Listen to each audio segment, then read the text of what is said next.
முன்னாடி உட்காந்து ஆமா முன்னாடி வாங்க. நீ மற்றவர்களை ரசித்தாயே, இப்பொழுது உன்னை நீ ரசித்துக் கொள்ளக் கூடாதா? ஓ நசிரேலுவே, நீ தேவகுமாரன் தானே? எங்கே சிலையை விட்டு கீழே இறங்கி வா பார்க்கலாம்.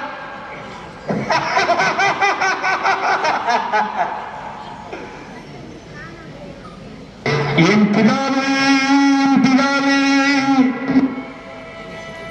இவர்கள் செய்வதெல்லாம் என்னவென்று அறியாமல் செய்கிறார்கள்.